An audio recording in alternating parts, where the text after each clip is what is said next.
थोड़ा मैं लेट हो गया, इसके लिए मैं आप सबसे माफी मांगता हूं।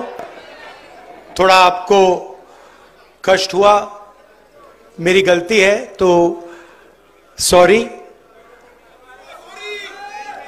अभी आपने, मैं सोच रहा था जब आप कह रहे थे कि 2-3 अलग अलग डिबेट्स हुए थे 1947 में, उससे पहले,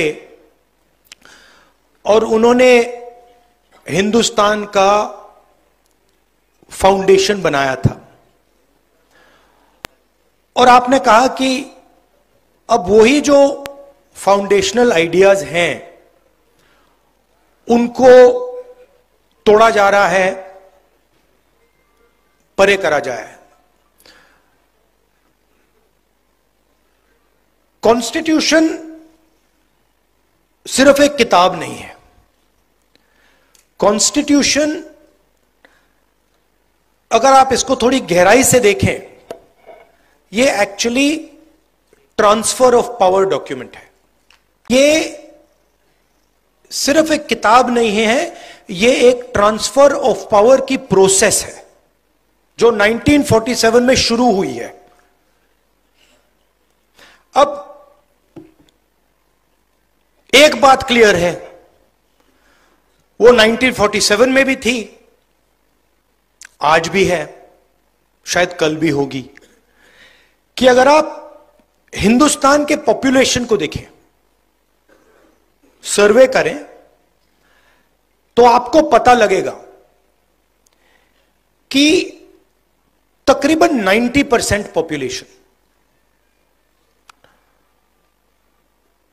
दलित, आदिवासी, ओबीसी, माइनॉरिटी। ये फैक्ट है, इसको कॉन्टेस्ट नहीं किया जा सकता। और मेरे लिए एक ही इंटरेस्टिंग सवाल है कि अगर हम कॉन्स्टिट्यूशन को पढ़ें और उसमें साफ लिखा है कि हिंदुस्तान के हर व्यक्ति को के साथ एक जैसा बर्ताव होना चाहिए, it is also a document of equality. So it is a document of transfer of power, it is a document of equality. तो मेरे लिए सवाल इंटरेस्टिंग यही है कि भैया 90% के पास कितनी भागीदारी है, यही सवाल है, और कोई सवाल ही नहीं है। क्योंकि अगर 90% का पार्टिसिपेशन है ही नहीं, तो फिर डिबेट का क्या मतलब? डिबेट चलती जाए, वो 5% 10% डिबेट कर रहे हैं, 90% डिबेट में तो है ही नहीं। क्यों? अगर आप हिंदुस्तान के नैरेटिव को देखें और पावर स्ट्रक्चर को देखें, चाहे वो कॉर्पोरेट स्ट्रक्चर हो, चाहे हमारे मीडिया में जो हमारे दोस्त हैं वो हो, चाहे ब्यूरोक्रेटिक स्ट्रक्चर हो, उसमें 90% की आवाज ही नहीं है। और मैं ये लाइटली नहीं कह रहा हूं, मैंने इसको स्टडी किया है। तो 90% लोग नैरेटिव में है ही नहीं। आप मीडिया को देखिए, किसान के भी आपने कभी बात देखी है मीडिया में? कभी देखी है आपने? बढ़ाई की देखी? मजदूर की देखी? नाई की देखी? जो सफाई कर्मचारी हैं उनकी बात देखी? नेवर। मतलब ऐसा चल रहा है कि ये 90% है ही नहीं। अब इसका आइडिया था कि ये जो 90% हैं, ये डिबेट में शामिल हो, इनको डिबेट के औजार मिले, इनको भागीदारी मिले, इनको पार्टिसिपेशन मिले। अब मान लीजिए यहां पे हम 10 लोग बैठे हैं और मैं माइक लिया हूं और मैं भाषण कर रहा हूं और उनको माइक ही नहीं मिलता है, तो डिबेट किस बात की हो रही है? तो मेरा कहना है डिबेट के लिए भागीदारी चाहिए, पॉलिटिकल पार्टिसिपेशन चाहिए। अब आप इंटरेस्टिंग चीज नोट कीजिए, 2 चीफ मिनिस्टर अरेस्ट हुए, 2 हुए। आदिवासी चीफ मिनिस्टर अभी भी अंदर है। अजीब सी बात है, इंटरेस्टिंग बात है। 2 चीफ मिनिस्टर है, मतलब 2 स्टेट्स ने लोगों को इलेक्ट किया है, और आदिवासी चीफ मिनिस्टर पहले जेल गया और आज तक नहीं निकला। और नेशनल मीडिया उसको भूल गए। नेशनल मीडिया सोरेन जी के बारे में बात ही नहीं करती, जैसे वो थे ही नहीं, है ही नहीं। मायावती जी भ्रष्ट हैं, मगर नवीन पटनायक भ्रष्ट नहीं है। लालू जी भ्रष्ट हैं। बड़ी इंटरेस्टिंग बात है, मतलब ऑटोमेटिकली फ्रेमिंग हो जाती है। कोई ट्राइबल, आदिवासी हो, दलित हो, पिछड़ा हो, उसकी फ्रेमिंग हो जाती है कि ये भैया ये है, और 2 अलग अलग कानून चलते हैं, रूल्स चलते हैं। मैंने कल कहा Uber driver, truck driver, bus driver गलती से अगर एक्सीडेंट कर देते हैं, किसी को मार देते हैं, एकदम उनको पकड़ के 10 साल की जेल हो जाती है, चाबी फेंक देते हैं। पुणे में 17 साल का बच्चा शराब पी के पोर्श गाड़ी चलाता है, 2 लोगों को मार देता है, और उससे कहा जाता है कि आप ऐसे लिखिए। अगर वो ऐसे लिखेगा तो ट्रक ड्राइवर से भी ऐसे लिखाओ, बस ड्राइवर से भी ऐसे लिखाओ, टेम्पो ड्राइवर से भी ऐसे लिखाओ। तो और 2 भाषाएं चल रही हैं, 2 अलग अलग भाषा। मैं आपको उदाहरण देता हूं। एक दिन मैंने कॉन्स्टिट्यूशन क्लब में एक भाषण कर दिया, पता नहीं आपको याद है नहीं। उसमें मैंने कहा, एस्केप वेलोसिटी की बात की, याद है आपको? मैंने कहा कि देखिए, जो दलित कम्युनिटी है हिंदुस्तान में, भारत में, सॉरी गलती, भारत में, जो भारत में दलित कम्युनिटी है, ओबीसी कम्युनिटी है, ट्राइबल कम्युनिटी है, इन पर ऑटोमेटिकली दूसरा प्रेशर लगता है, मतलब शुरुआत से ही। और मैंने एस्केप वेलोसिटी का एग्जांपल दिया।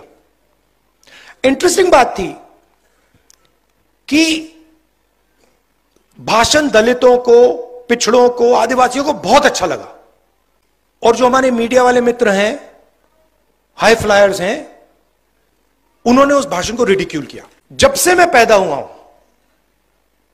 1970 जून 19, तब से मैं सिस्टम के अंदर बैठा था। मैं सिस्टम को अंदर से समझता हूं। मुझसे आप सिस्टम नहीं छुपा सकते। कैसे चलता है, किसको फेवर करता है, किस प्रकार से फेवर करता है, किसकी रक्षा करता है, किसको अटैक करता है, यह सब मुझे मालूम है, दिखता है, कि मैं उसके अंदर से आया हूं। प्राइम मिनिस्टर हाउस में जब दादी प्राइम मिनिस्टर थी तब था, पापा थे, मनमोहन सिंह जी थे, तब भी मैं जाता था, तो मुझे सिस्टम अंदर से मालूम है। और मैं आपको कह रहा हूं, system is aligned against lower castes, मतलब भयंकर तरीके से, हर लेवल पे। आप कॉर्पोरेट सिस्टम देख लो, मीडिया सिस्टम देख लो, ब्यूरोक्रेसी देख लो, जुडिशरी देख लो, एजुकेशन सिस्टम देख लो, मिलिट्री देख लो, जहां भी आप देखोगे 90% का पार्टिसिपेशन ही नहीं है। और आर्ग्यूमेंट बनाई जाती है, मेरिट की आर्ग्यूमेंट। अब ये कैसे हो सकता है कि 90% के पास मेरिट नहीं है?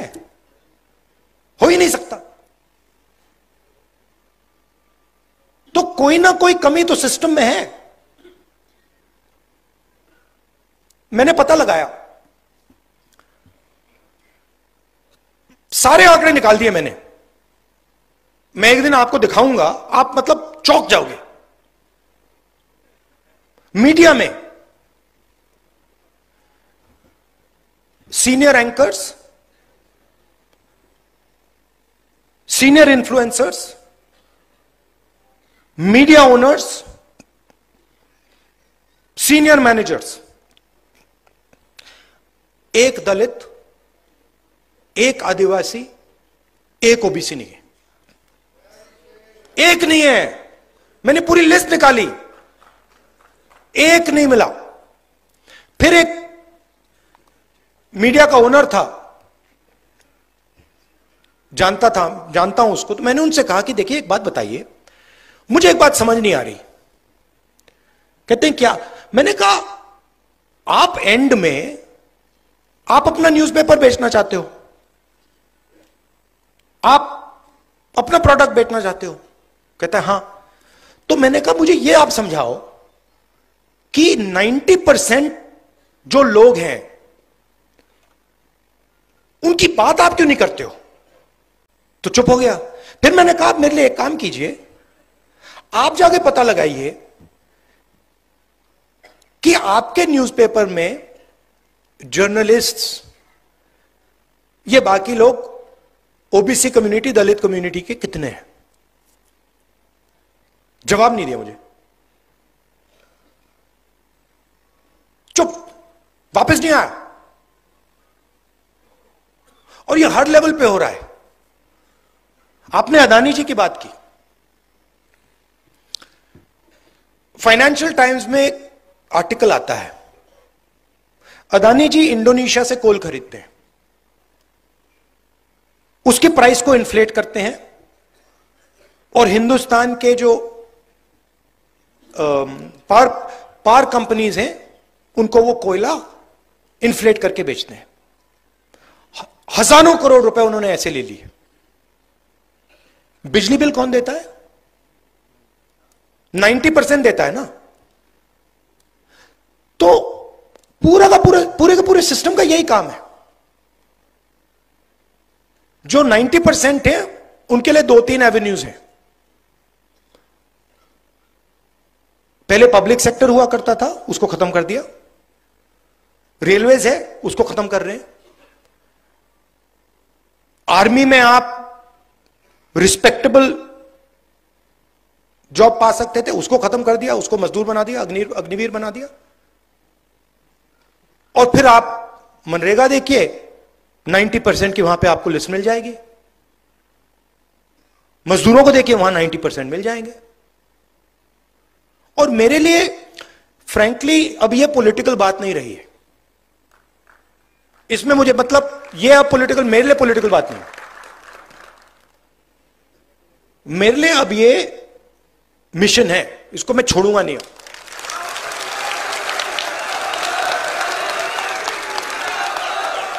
क्योंकि अगर हम भारत की बात करें, अगर हम भारत की बात करें और उसमें 90% की बात ही नहीं चल रही है, 90% को भागीदारी नहीं मिल रही है, तो ये कैसा भारत है?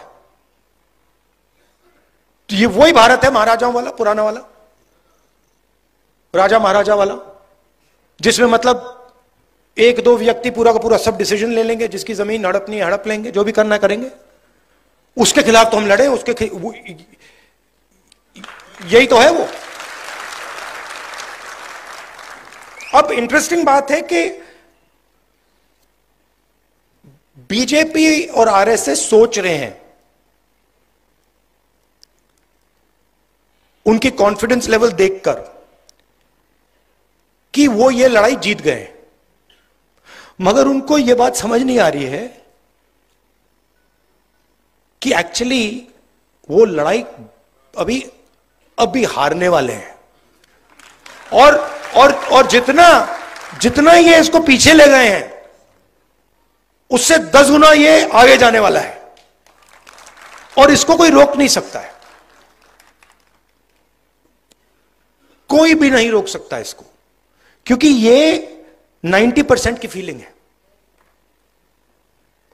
और 90% कह रहा है कि भैया यहां पे हमारे सारे रास्ते बंद हो गए। अब मैंने एक सिंपल सी चीज कही है, कोई डिसीजन लेने की जरूरत नहीं है, सब डिसीजन छोड़ दीजिए। सबसे पहले डायग्नोसिस करते हैं। कॉन्स्टिट्यूशन में लिखा है कि हिंदुस्तान सबका होना चाहिए, इसमें सबकी भागीदारी होनी चाहिए, सबका रोल होना चाहिए। एजुकेशन सिस्टम में पार्टिसिपेशन सब कम्युनिटीज का होना चाहिए, मेडिकल सिस्टम में होना चाहिए, इकोनॉमिक सिस्टम में होना चाहिए, मिलिट्री सिस्टम में होना चाहिए, जुडिशियल सिस्टम में होना चाहिए, ये कहता है। और मैं ये कह रहा हूं कि ये असेस करते हैं। अब 70-80 साल हो गए। सिंपल है, 3 चीजें करनी है। सबसे पहले यह पता लगाना है किसकी कितनी आबादी है, जाति जनगणना, कि सचमुच में ओबीसी 50% है या 55 है या 60 है या 40 है, दलित 15 है या 20 है, आदिवासी कितना है, माइनॉरिटी कितना है, गरीब जनरल कास्ट कितना है, यह पता लगाना है सबसे पहले। दूसरी बात डीएनटी। दूसरी बात, जो हमारी सारी की सारी संस्थाएं हैं, जुडिशरी हो, प्रेस हो, मीडिया हो, सारी की सारी संस्थाएं हैं, उसमें हमें एक सर्वे करना है कि 90% के पास इन संस्थाओं में कितना पावर है, कितनी भागीदारी है, और इन 90% के लोग कहां हैं, किस पोजीशन पे हैं और कितने हैं, यह दूसरी बात है।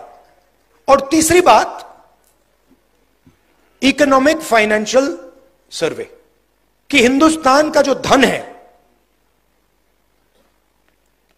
वो कितना किसके हाथ में है, उसका कितना भाग दलितों के पास है, कितना भाग आदिवासियों के पास है, कितना भाग ओबीसी के पास है, कितना माइनॉरिटी के पास है, कितना गरीब जनरल कास्ट के पास है।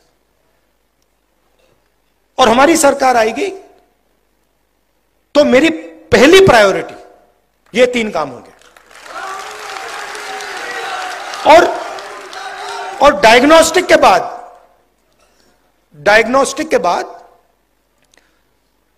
ऑटोमेटिकली सबको पता लग जाएगा कि देश की हालत क्या है, प्रगति, सच्ची प्रगति कितनी हुई है। देखिए, अगर आपने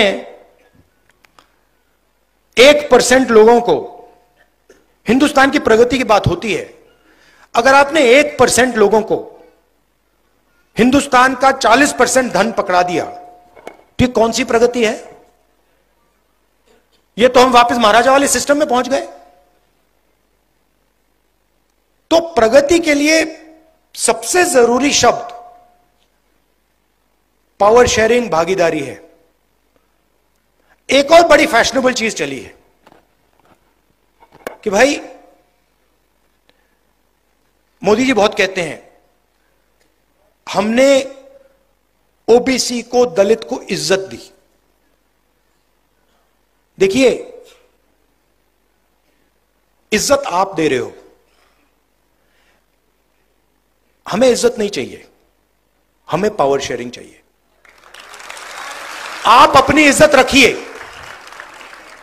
आप अपनी इज्जत रखिए। जिस दिन दलितों को, आदिवासियों को, पिछड़ों को पावर शेयरिंग में जगह मिल गई, तो इज्जत अपने आप मिल जाएगी, आपकी कोई जरूरत ही नहीं। तो यह आइडिया कि ऊपर से इज्जत दी जाएगी, अमीर लोग गरीबों को इज्जत देंगे, ना, कोई जरूरत नहीं है। आप अपनी इज्जत रखिए, उठा के रखिए अपनी इज्जत, हमें नहीं चाहिए। हमें पावर शेयरिंग चाहिए, हमें इंस्टीट्यूशन में जगह चाहिए और हमें डायग्नोसिस चाहिए कि ये हिंदुस्तान की सच्चाई है। आज ये सच्चाई है, 70 साल पहले वो सच्चाई थी, आज ये सच्चाई है, और सच्चाई के बल पर हम आगे जा पाएंगे। तो ये मैं आपसे कहना चाहता था। और ये आजकल फैशन चला हुआ है, मोदी जी के लोग कह रहे हैं कि भैया हम इसको बदल देंगे, ये इसको हम चेंज कर देंगे, इसको फेंक देंगे, इसको फाड़ देंगे। ये आप लोग ये सपना मत देखिए, आपकी बस की नहीं है। इसको कोई छू नहीं सकता है, कोई शक्ति नहीं छू सकती है, और जो छुएगा उसका मुकाबला हम सब करेंगे। ये और ये जो है ना किताब, ये एक और बात इसके बारे में कहना चाहता हूं। ये लोग कहते हैं कि ये किताब इंडिपेंडेंस के टाइम बनी है। ये गलत है। ये किताब बहुत पहले बनी थी, इसको इस फॉन्ट में नहीं रखा गया था। मगर अगर आप गुरु नानक जी से बात करते तो वो भी कॉन्स्टिट्यूशन की ही बात कर रहे थे। अगर आप बुद्धा से बात करते तो वो भी कॉन्स्टिट्यूशन की बात कर रहे थे। नारायण गुरु जी के बात कीजिए, बसवन्ना से बात कीजिए, अंबेडकर जी से बात कीजिए, फूले जी से बात कीजिए, सब के सब बेसिक प्रिंसिपल्स इसी किताब के थे। तो हम 50 साल पुरानी लड़ाई नहीं लड़ रहे हैं, हम हजारों साल पुरानी लड़ाई लड़ रहे हैं। और अगर उनका एक विजन है, मोदी जी का, आरएसएस का, उनका एक विजन है, वो कहते हैं कि उनका हजारों साल पुराना विजन है, हमारा भी विजन है, और हमारा भी विजन हजारों साल पुराना है, और यह लड़ाई हजारों साल से चल रही है। तो यह मैं आपसे कहना चाहता था।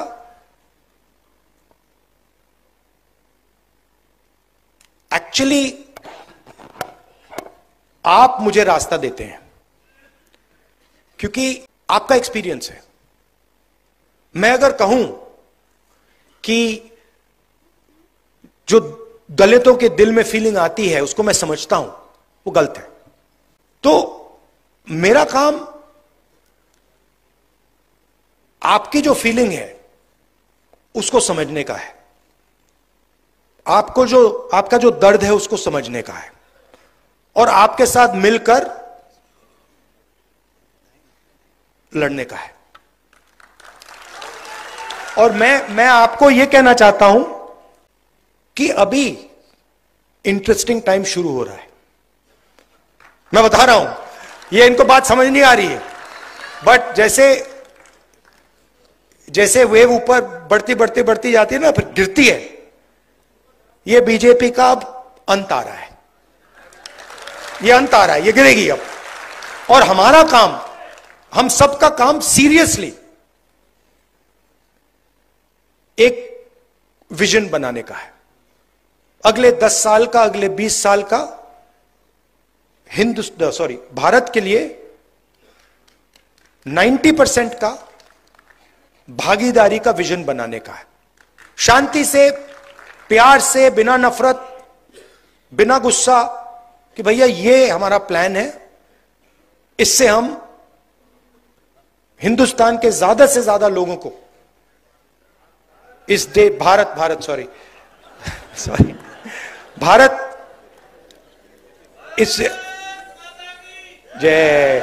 इससे हम ज्यादा से ज्यादा लोगों को इस देश के प्रगति में, इस देश के फ्यूचर में हम शामिल कर सकें। और ये लंबा रास्ता है, हम सब एक साथ इस पे चलेंगे और बहुत अच्छा रिजल्ट आएगा।